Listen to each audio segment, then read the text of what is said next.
Así que bueno, ahí está grabando. Bueno, entonces, como les decía, vamos a retomar un poquito ¿se acuerdan la clase en la que vimos qué aspectos del software se diseñan? Entonces, les voy a compartir mi pantalla.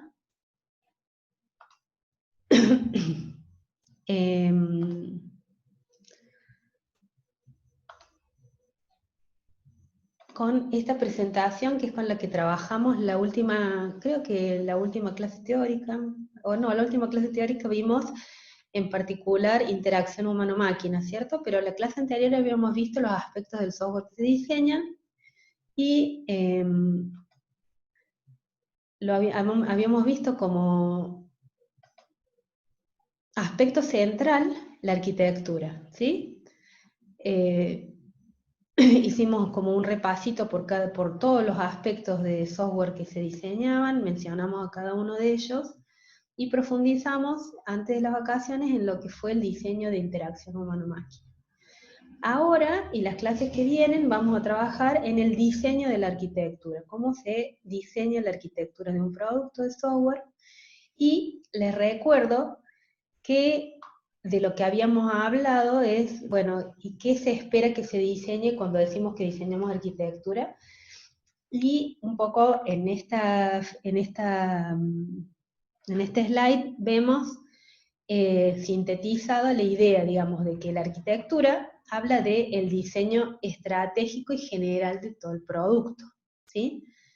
Y expresa la arquitectura aquellas decisiones que tomamos que tienen que ver con lograr satisfacer los requerimientos funcionales y no funcionales, y a su vez de elegir una solución en particular, ¿sí? Porque si ustedes recuerdan que cuando hablamos del diseño, hablamos de que si bien en el workflow anterior, durante el análisis donde nos enfocamos en los aspectos funcionales, diseñábamos una solución conceptual. Mientras que cuando pasamos al diseño decimos, bueno, a partir de ahora vamos a diseñar una solución física, para lo cual tenemos que elegir una alternativa de solución con una tecnología en particular y aplicarla. Siempre decimos que cuando hacemos diseño, tomamos decisiones, ¿no? En la arquitectura se expresa muchísimo esto porque cada vez que uno toma decisiones, tiene ventajas y tiene desventajas, ¿sí? Hay las decisiones, ojalá tuviéramos la posibilidad de decidir un camino que fuera con todas cosas buenas, digamos, pero siempre que tomamos una decisión tiene aspectos que favorecen y aspectos que desfavorecen. Nosotros tenemos que elegir aquellos que estén más alineados con los requerimientos funcionales y no funcionales que analizamos bien en detalle y en profundidad durante el análisis, comprendimos de qué se trataba la funcionalidad que me piden, y también analizamos en detalle cuando analizamos los requerimientos no funcionales, que vimos cómo se trabajan, ¿sí? Que ustedes han hecho en el práctico actividades para poder comprender mejor los requerimientos no funcionales, clasificarlos, ¿sí? Y para que veamos luego cómo volvemos y justificamos cada uno de los requerimientos no funcionales de acuerdo a la solución que elegimos darle. Entonces, bueno, esta era la idea de retomar el diseño de la arquitectura enfocado como uno de los aspectos centrales donde decidimos la estrategia que vamos a tener para el desarrollo del producto. Y ahora vamos a trabajar con otro material que se los voy a subir al finalizar la clase, que es un material que desarrolló la titular de la cátedra, Judith, que está muy completo, trabaja todos los aspectos de arquitectura. Nosotros, por razones de cómo tenemos distribuidas las clases, no lo vamos a seguir en el cronológico, digamos, como está puesto acá, sino que vamos a ir usando las partes. Hoy vamos a trabajar en profundidad los patrones arquitectónicos, porque necesito que ustedes los conozcan para poder hacer el práctico el día jueves. Entonces, no es el orden que yo hubiera elegido si tuviéramos todas las clases que quisiéramos tener, y que por ahí en forma presencial lo manejamos de otra manera, pero bueno, dadas las circunstancias, invertimos en función de que ustedes conozcan y puedan haber tenido la clase teórica que les sirve para poder hacer la clase práctica. Entonces, hoy vamos a hablar de los patrones arquitectónicos. En el diseño arquitectónico yo voy a ejecutar esta presentación porque hay algunas cosas que nosotros ya hemos visto y las vamos a repasar un poquito a modo de contexto.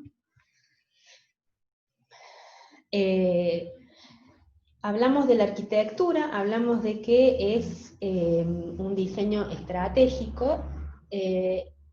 Entonces, una pregunta que surge es decir, bueno, ¿y qué sería el diseño arquitectónico?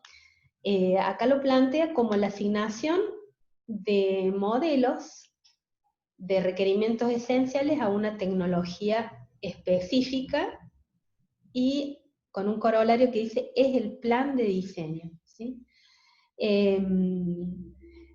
Todos estos aspectos los discutimos hace un ratito cuando hablábamos de arquitectura en general, ¿no es cierto? Hablábamos de que elegimos, tomamos determinadas decisiones eligiendo una solución en particular que aplica a una tecnología en particular, porque es un diseño físico el que vamos a hacer, deja de ser conceptual, lo tenemos que bajar a una realidad concreta, a un lenguaje de programación concreta, a una base de datos concreta, lo vamos a trabajar, el diseño de la arquitectura, ustedes van a ver ahora que lo vamos a trabajar con distintos modelos, ¿sí?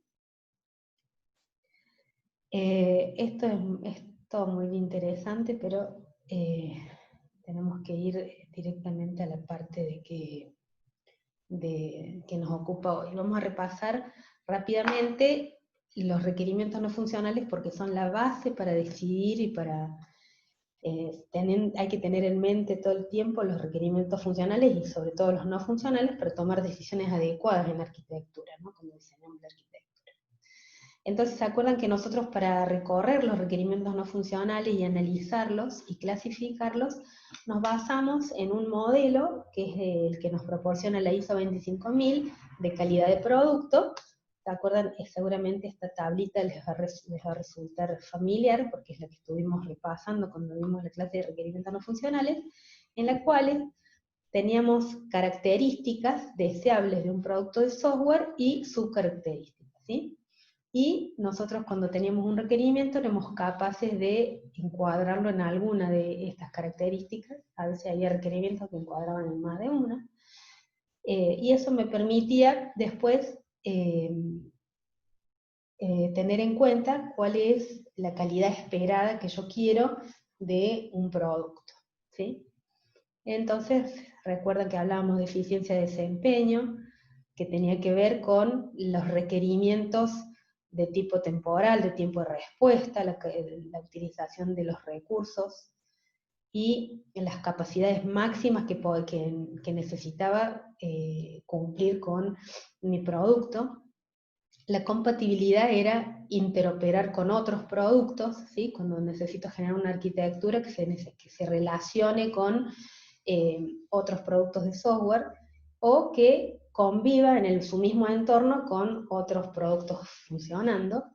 Aspectos de usabilidad, había requerimientos de usabilidad que nosotros tenemos que cumplir, que tienen que ver con que el producto sea estéticamente accesible, puede tener requerimientos de accesibilidad para determinado tipo de usuario, tiene que tener algunos requerimientos estéticos de acuerdo a lo que el usuario siente, quiere, cómo se adapta a su realidad, requerimientos de qué tan fácil o difícil es aprender, y que sea un producto operable, digamos, que le sirva para el trabajo que tiene que hacer el usuario.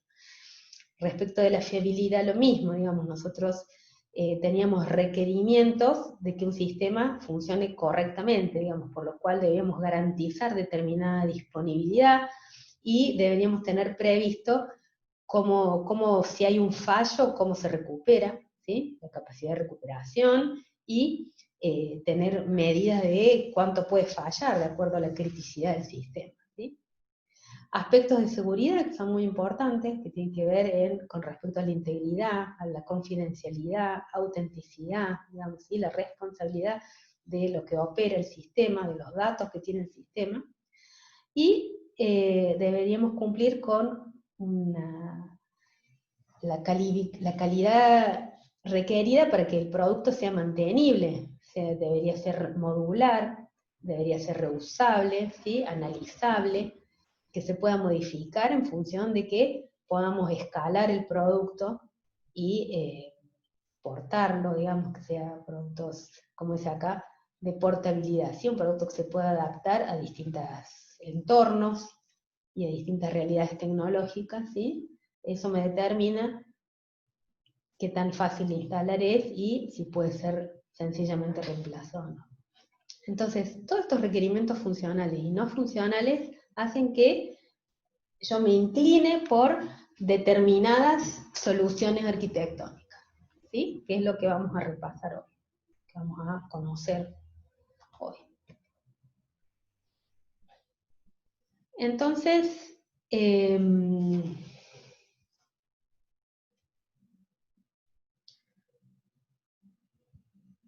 proceso lo vamos a ver más adelante, aunque sería mucho mejor verlo primero, pero si no, no vamos a tener tiempo, ¿sí? Cómo es el proceso de diseño arquitectónico. Así que ahora vamos a ver uno de los componentes de ese proceso, que es el diseño de elegir un framework arquitectónico, es uno de los pasos que tenemos que hacer para hacer el proceso de diseño arquitectónico. Hoy vamos a ver en profundidad una de las componentes que es elegir qué patrones arquitectónicos se adecúan a los requerimientos que me piden, que yo tengo que cumplir con ellos. Y para poder decidir qué patrones arquitectónicos necesito, bueno, tengo que conocerlos, que es lo que vamos a hacer.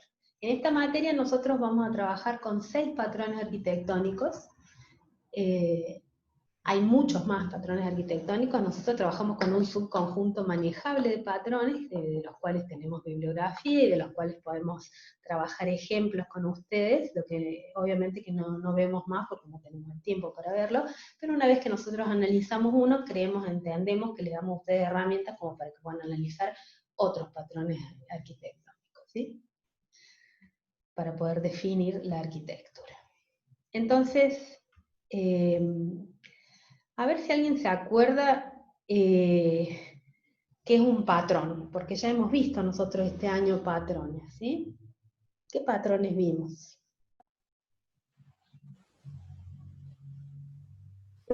Hola, profe, ¿cómo va? Hola, Soy ¿cómo va? Agustín. Hola, Agustín. Eh, Bien, vimos patrones GRASP y vimos patrones para lo otro que para los casos de secuencia. El creador, por ejemplo, un patrón, también otro patrón que el experto, por ejemplo. Patrones GRASP, ¿no es cierto? Muy bien. ¿Y qué sería? Muy bien, exactamente. En esta materia vimos patrones GRASP, que eran patrones que me indicaban, me recomendaban cómo hacer las asignaciones de las responsabilidades entre las clases, ¿sí? ¿Cuál era la clase que mejor podía cumplir con alguna responsabilidad? Es decir, qué método asignarle a qué clase, ¿sí? ¿Se acuerdan esto? Entonces, bueno, ¿y se acuerdan la definición de patrón? ¿Qué es un patrón?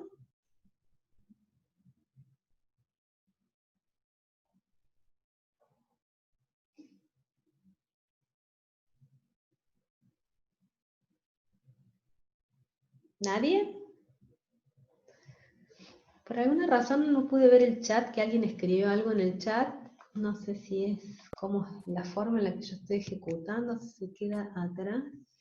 Dijo uno que es la solución probada a un problema bien conocido. Muy bien, exactamente. Acá los chicos contestaron, Neuen y Leonardo. Entonces, exactamente, un patrón, yo toco acá y se va, ahí está. Un patrón, digamos, dijimos, como dicen los chicos, exactamente, es una solución que ya existe, que está probada, que funciona bien, y que conocemos las ventajas, las desventajas, y que yo puedo, en vez de reinventar la rueda cada vez, digamos, hacer uso de ese patrón, porque ya está probado que da buenos resultados. Digamos. Por eso, cuando nosotros hablamos de patrones en distintos niveles, como decían acá los compañeros, patrón del GRASP para asignar responsabilidades, bueno, para armar arquitecturas también tenemos patrones. Si nos encontramos con un problema determinado, bueno, una solución es aplicar este patrón, es decir, esta solución en particular, porque yo sé que me da buenos resultados. ¿Sí? Entonces, van a ver ustedes que en esta materia vamos a encontrar distintos niveles, que es lo que dice el slide ese que está exhibiéndose ahora, distintos niveles para la solución. ¿Sí? Tenemos patrones de bajo nivel y muy detallados que se les llaman idiomas, que nosotros no los vemos en la materia, ¿sí? Que tienen que ver con por ahí más cosas vinculadas a veces a código en particular o a algún lenguaje en particular, ¿sí? Los patrones de nivel medio, que son los patrones de diseño a los que le vamos a dedicar la última parte del año, los 2 últimos meses del año vamos a estar trabajando con patrones de diseño, que son patrones que no son de nivel medio porque no bajan, no importa ni el lenguaje de programación, no sé, trabajan por encima, digamos, de ese nivel, ¿sí? Trabajan en general, estamos suponiendo que trabajamos en una tecnología orientada a objetos, ¿no es cierto? Y que nos manejamos con clases, y trabajan a nivel de clases, a nivel de interfaces, ¿sí? Y por último, los patrones que vamos a ver hoy son patrones de alto nivel, ¿sí? Los patrones arquitectónicos. ¿Por qué? Y porque me hablan de estructuras generales, digamos, ¿sí? De un abordaje o un enfoque mucho más estratégico y más general que muchas veces impacta en todo el producto en su conjunto. Hay una terminología que ustedes cuando vean la bibliografía que nosotros tenemos para estudiar esta parte, donde van a ver que muchas veces habla de patrones arquitectónicos y otras veces habla de estilos arquitectónicos, ¿sí? La diferencia no está claramente marcada, digamos, ¿sí? Lo que sí podemos decir que un estilo arquitectónico es como mucho más general y puede contener varios patrones, el estilo, ¿sí? Mientras que los patrones están, digamos, acotados a un problema en particular. El estilo es algo como más abarcativo, más general. Esa es cuando lean estos dos conceptos, digamos, tengan esa idea, digamos, que el patrón por ahí es más particular, una solución más particular, mientras que el estilo es algo más genérico que se podría pensar en que abarca varios patrones. Un estilo arquitectónico y, por ejemplo, si vos decís, mira, esta aplicación voy a usar un estilo arquitectónico de microservicios. Y en microservicios es un estilo completo, digamos, una forma de encarar el producto muy distinta a otras formas de encarar el producto. Le podemos llamar, no es un patrón, los microservicios no es un patrón, sí es un estilo general que tiene un montón de patrones que sí se pueden aplicar en microservicios. ¿Sí? Justo les menciono uno que nosotros no vamos a ver en clase, pero que es uno muy usado, digamos, en la industria. Digamos, nosotros vamos a ver algunos por ahí más básicos, ¿sí? En microservicios es un poco más elaborado, pero hay toda una camada, digamos, de productos que se hacen, y ese sí es un estilo, ¿sí? Y trae embebido un montón de patrones que hacen que el microservicio funcione bien, ¿sí? Sí, es como un enfoque general para describir una arquitectura que contempla diversos patrones, mientras que el patrón es una solución particular para un problema particular. Nosotros ahora vamos a ver los 6 patrones que tenemos que ver, ¿sí? Otros conceptos que ustedes pueden ver en la bibliografía describe patrones embebidos y patrones platónicos. acá básicamente lo que habla de ese nombre raro, platónico, digamos, se menciona Platón, el filósofo, porque los patrones platónicos eh, son los patrones o la descripción del patrón teórica, digamos, ¿sí?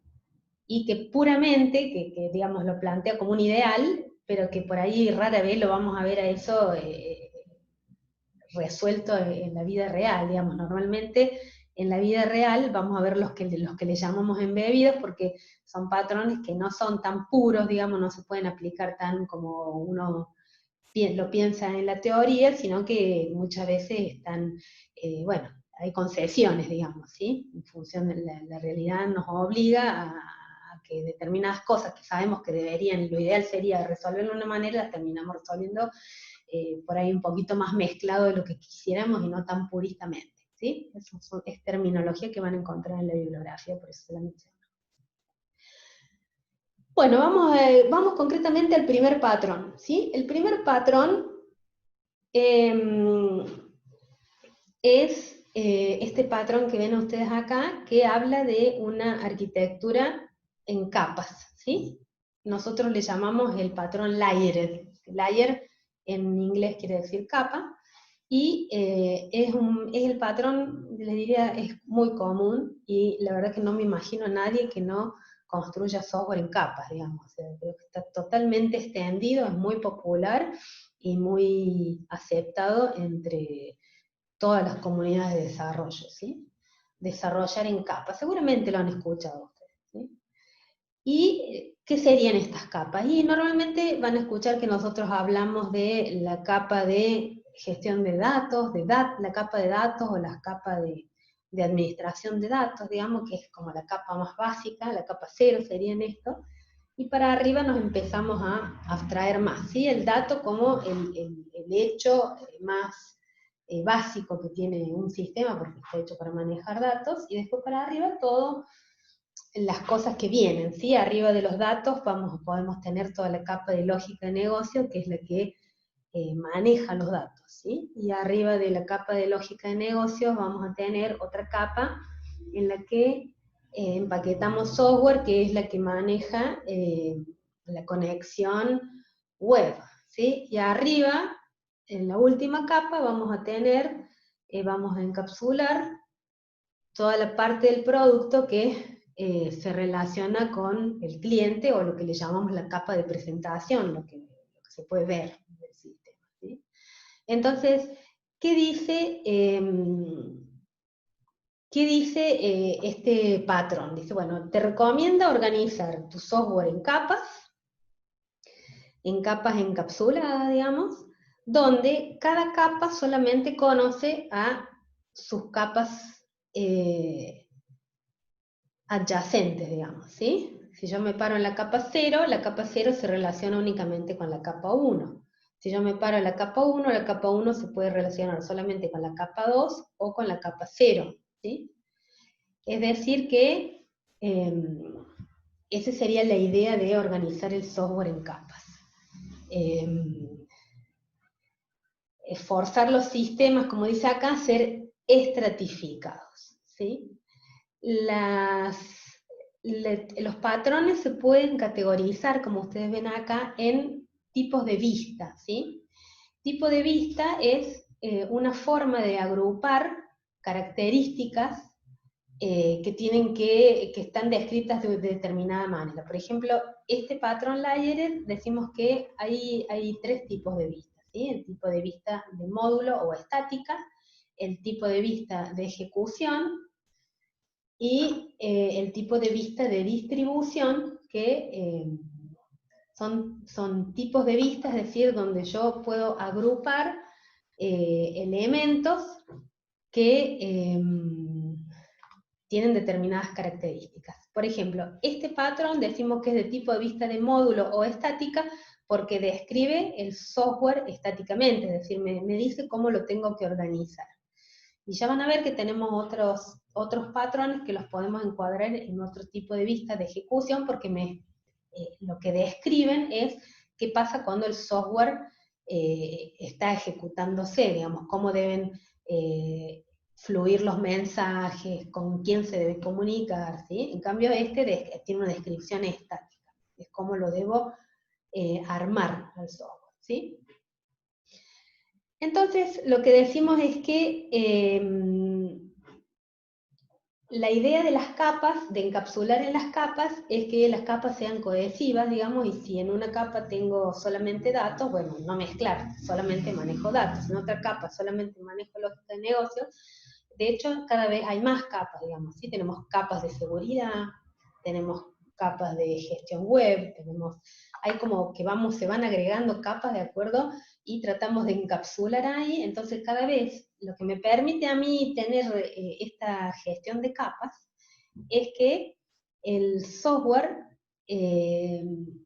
fíjense lo que dice ahí, está puesto en negrita, es modificable, portable y reusable. ¿Por qué?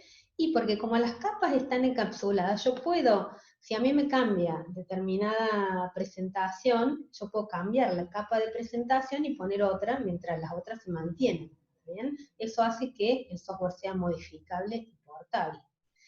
¿Sí? Como la capa que yo cambio solamente se relaciona con la de la estrictamente superior y la estrictamente inferior, tengo que generar solamente las modificaciones de esas capas y no de todas las otras, ¿sí? Entonces,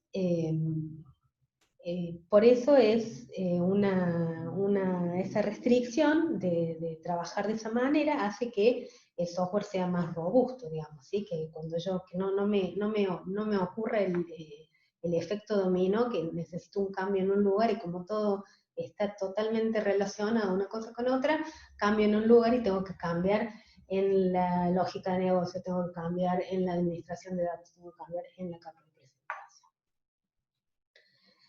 ¿Se entiende, chicos, hasta acá? ¿Qué dice el patrón?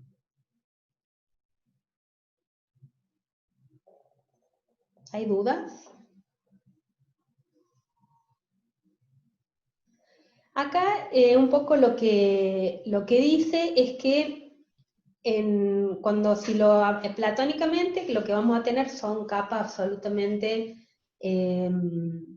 encapsuladas, pero en la vida real es muy difícil, digamos, tener las capas absolutamente encapsuladas que sean fácilmente cambiables. Muchas veces trabajamos, digamos, hacemos que las capas se salteen y se relacione por alguna razón, se relacione con una capa que no está adyacente, y bueno, son cosas que a veces las tenemos que generar de esa manera porque, bueno, nos lo obliga la realidad, ¿sí? Entonces, la forma platónica dice que tendríamos que tener las capas absolutamente estratificadas, pero hay cosas que a veces en la realidad no están así, y tenemos capas que, bueno, tienen como varios usos y son compartidas y a veces se relacionan con más de una capa que no sea adyacente, ¿sí?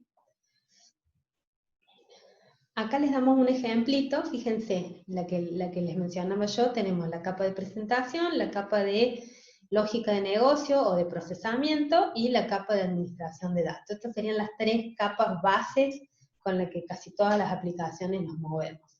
Acá fíjense, tenemos una capa al medio, acá entre estas dos se agrega una capa más, que es una capa de seguridad, ¿sí? De autenticación y autorización para que desde la presentación pueda acceder a la funcionalidad, ¿sí?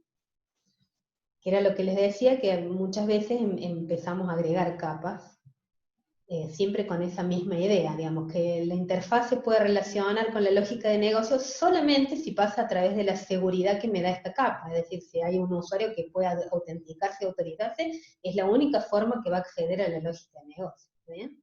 De ninguna manera la presentación va a acceder directamente a los datos, sino es a través de alguna lógica de negocio, algún código que ejecute lógica de negocio y que tenga previsto todo lo que necesita para manipular los datos, digamos, ¿sí? Esa es un poco la idea del layer, ¿sí? Acá hay otro ejemplito de un software una librería, más que librería, es de bibliotecas, ¿sí? Donde tenemos muchas bibliotecas, fíjense, con bases de datos distribuidas, distintas bibliotecas, y donde, por ejemplo, en las universidades, ustedes saben que trabajamos así, digamos, tenemos la posibilidad de acceder a bibliotecas de otras universidades, ¿sí? Entonces cada universidad tiene su base de datos, ¿sí?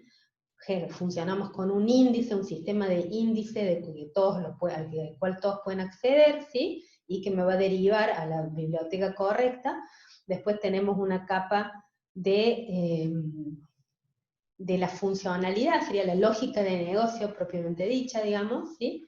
Y esta me mezcla un poco, fíjense, me mezcla interfaces, y interfaces con otros productos, ¿sí? Y algunos gestores, digamos, que tienen más que ver con la presentación, que están vinculadas con la capa de arriba, y no tanto con la lógica de negocio como son estas, digamos, que es la que me permite hacer las búsquedas, acceder a la forma de buscar, la forma de verificar cómo se traen los documentos, de contar, qué sé yo. Y por último, una interfaz web, que es cualquiera que quiera acceder a este sistema, tiene que en un navegador web acceder a través de acá. ¿Estamos, chicos? ¿Se entendió el ejemplito? ¿Se entiende cómo se arman las capas? ¿Cuáles son las restricciones? ¿Cuál es la idea de este patrón arquitectónico? ¿Alguna duda? ¿Alguien quiere preguntar algo? ¿Pasamos al que sigue? Sí, seguimos, profe. Bueno. Profe, yo Sí, tengo una pregunta. diga. O sea, por ejemplo, o sea, nosotros tenemos que organizar y ponerle nombre a cada capa, o Sí. cada capa tiene su, Los ejemplitos, tiene su nombre y todo eso. ok. Sí, yo no tengo abierto, pero yo te voy a buscar en un ratito un ejercicio para que ustedes vean cómo hacemos en un ejercicio concreto un layered, ¿sí? Normalmente les cuento que en los ejercicios que nosotros manejamos, trabajamos con mayormente 3 o 4 capas, ¿sí? Ahora voy a abrir el ejercicio del cine, que es con el que nosotros normalmente damos la clase teórica, para que ustedes vean cómo está descrito ahí en Layered. Si me esperan un minutín, lo busco porque les va a ver el ejemplito, es lo que más les va a servir. Un segundito, ¿sí? No me di cuenta de abrirlo antes. Ya se corta. En 2 minutos se corta, profe. Bueno, cuando volvemos tengo abierto el ejercicio, si pueden ver el ejemplito del Layered del complejo de cine. ¿Ya hemos trabajado con el complejo de cine en esta clase o no?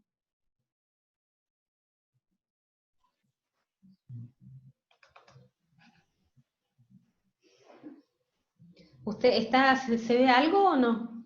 ¿Está compartiendo alguna pantalla o siguen con la PPT? Seguimos con la PPT. Ahí les estoy compartiendo el complejo de cines, ¿ven? Ahora sí. ¿Sí? Sí. Vamos a buscar el...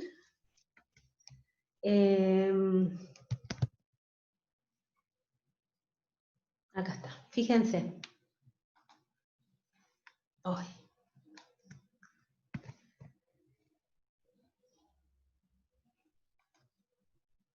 Ahora sí. Fíjense, acá en lo que estoy mostrando tenemos una arquitectura web, porque ven que tengo una capa de componentes web, ¿sí? Y una capa de presentación web. Y por otro lado tengo una capa de presentación de escritorio. Después tengo la capa de lógica de negocios y por último la capa de administración de datos. ¿Cómo hacemos? Nosotros le ponemos así, capa, y normalmente tenemos 3 o 4, ¿ven? De este lado es un sistema mixto, tiene una arquitectura mixta web y mixta de escritorio, ¿sí? Entonces, para todo el sistema tenemos administración de datos, para todo el sistema de lógica de negocio hay una parte que trabaja escritorio y hay una parte que trabaja componentes web. ¿Está claro? La parte web tiene esta capa de componentes web, o sea, todas las